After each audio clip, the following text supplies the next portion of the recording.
Hello. In this challenge assignment, we are required to make a hypothetical home automation system in which there is continuous monitoring of home burglar system, a doorbell, and fire alarm. So there are certain priorities which are associated with these alarms. So we need to be able to simulate that on a MSP432 board and BoosterPack development kit. And additionally, we need to incorporate the watchdog timer feature. So now let's look at our main function. First of all, I've held the watchdog timer. Then I've initialized all the input output, timer array, and ADC related functions. Let's take a look at the initialize function first.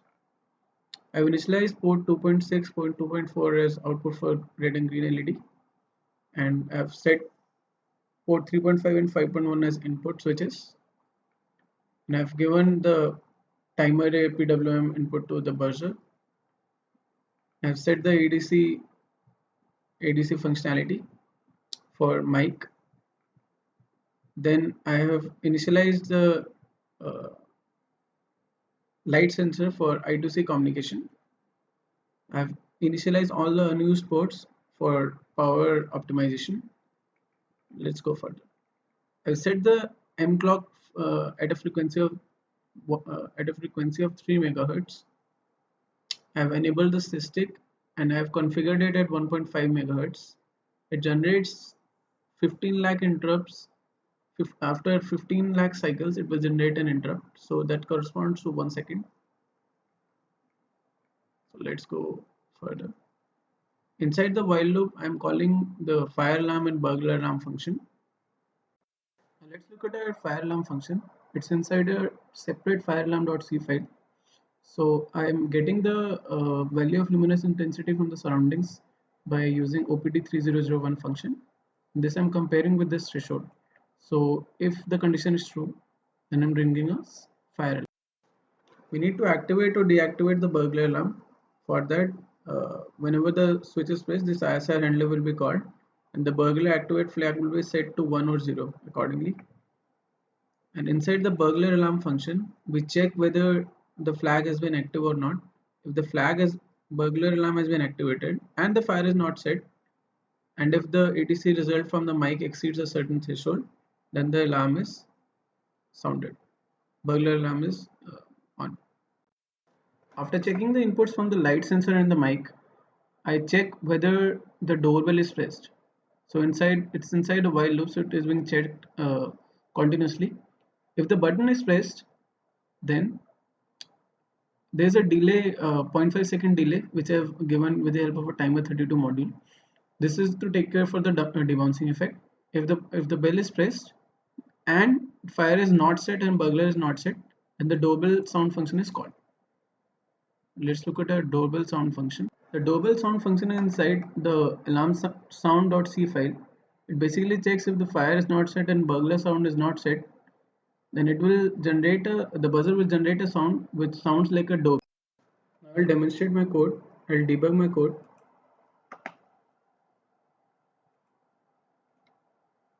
Now that we have debugged the code, I'll simulate all the different conditions.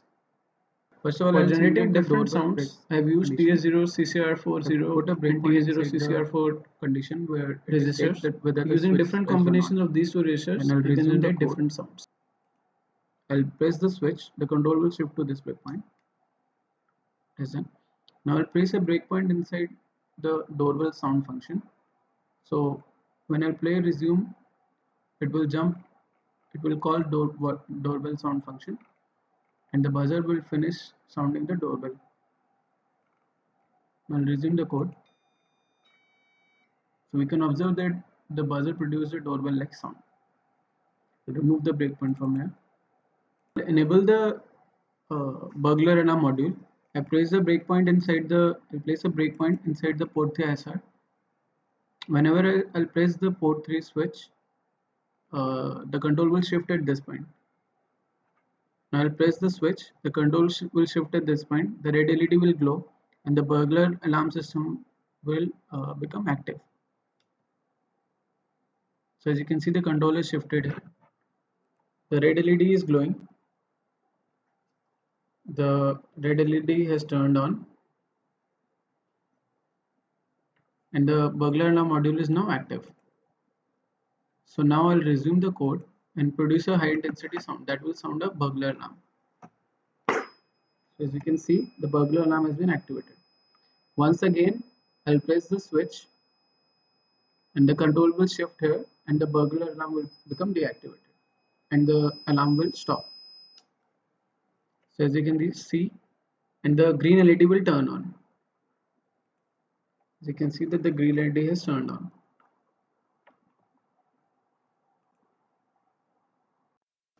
So we can see that whenever the burglar alarm function is called, I'm setting the burglar sound flag as 1. So this flag is set whenever the doorbell function is pressed. When the doorbell switch is pressed, it checks whether this is 1 or 0. Only if it is 0, then it will sound a doorbell. Now I'll demonstrate the functioning of the fire alarm function. So I'll play the code, control shift here. Let's step into the function. So this is the function. It will get the value of flux from OPT3001 function. It will check it with this threshold and it will be over. And while this function is executed, if this condition is true, it will set the fire set flag as 1. This flag has been checked in both alarm sound.c, where the doorbell function is pressed, as well as in burglar alarm. So when the fire alarm is set, neither burglar alarm nor the doorbell sound will be uh, given as an output by the buzzer. So now let's play the function.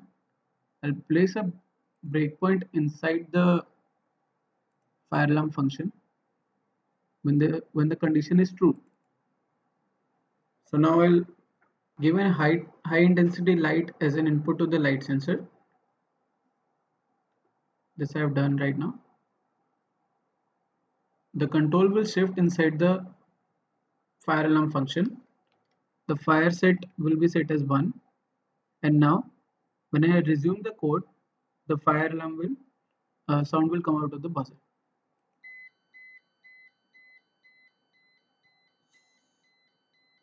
So this is how I have placed my code. I'm resetting the system. Only after resetting the system, the fire alarm will sound will stop. Now let's move on to the analysis and optimization which I've done in this project.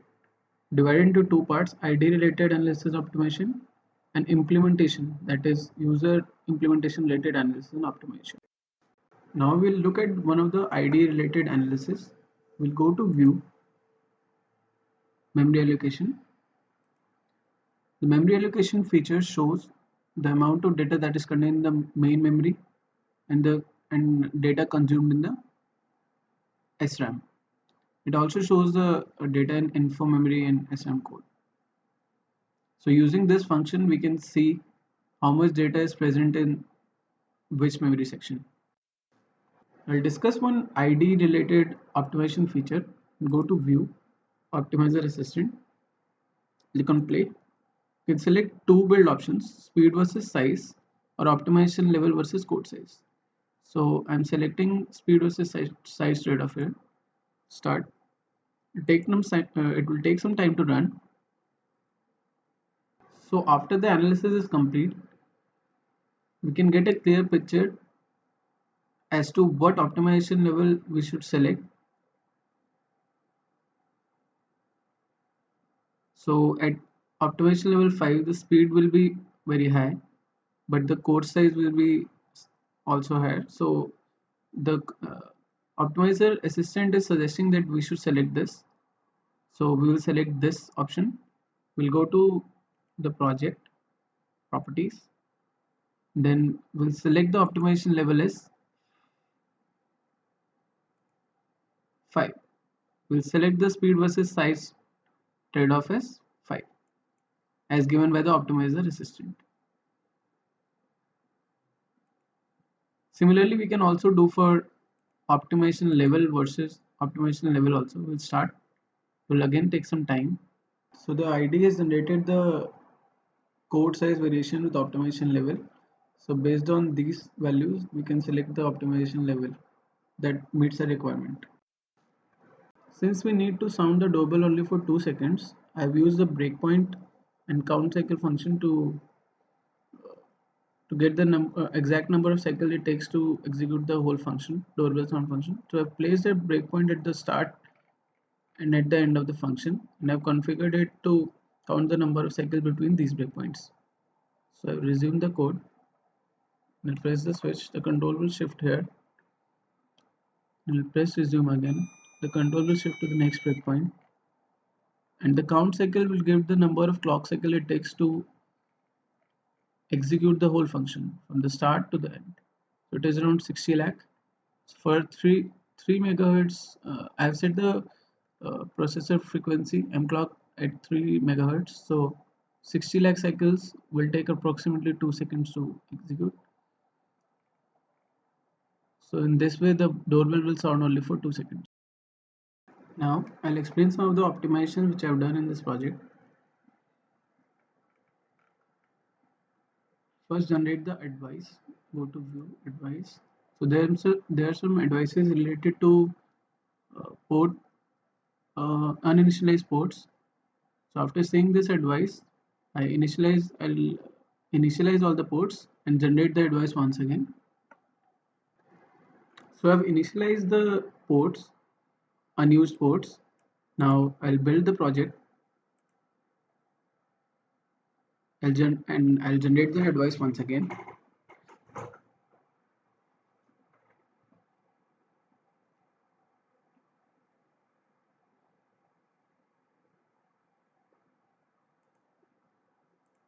So as we can see, the advice related to initialization of unused ports has disappeared. This is one of the implementation related optimization which I have done. I have also inlined my delay function. Since it is a very small function, it is called at regular intervals. So I have used inlining of the function. So this will optimize my memory and speed. One of the major challenges I faced during the project was the implementation of priorities of the task. So initially I kept ADC function hold time to be very high. So after careful debugging, I realized my mistake and I corrected it. One of the other challenge was simulation of frequencies of fire alarm. So I checked some typical frequency of fire alarm on Google, and then I observed the frequency of output of buzzer, the sound output of buzzer, using an app, and by trial and error, I varied the ranges of TACCR0 and TACCR4 to get the sound frequency in the range of fire alarm. Now I'll demonstrate my code. I'll debug my code.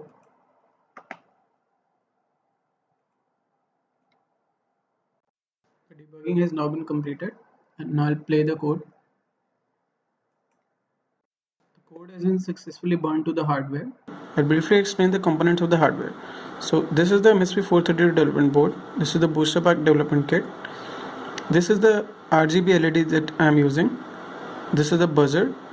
This is the mic module, light sensor, and these two switches. This switch will be used to activate or deactivate the burglar alarm, and this switch will be used to ring the doorbell. If it is glowing, this indicates that the burglar alarm is not active initially. Now we will see if the doorbell functions when the burglar alarm is in the deactivated state. We'll press the button. So the doorbell is functioning properly. The burglar alarm. The red LED glows, which indicates that the burglar alarm is now active. If a loud noise is produced now, it will sound the burglar alarm. So I'll produce a loud noise. So the alarm has went on. So this indicates that the burglar sound is working. I can deactivate the burglar sound by this button, and the green LED will glow. When the burglar sound is in the active state, the doorbell will not sound. So I'm demonstrating this. There is no doorbell sound. So I'll deactivate the burglar alarm. Now the doorbell will sound.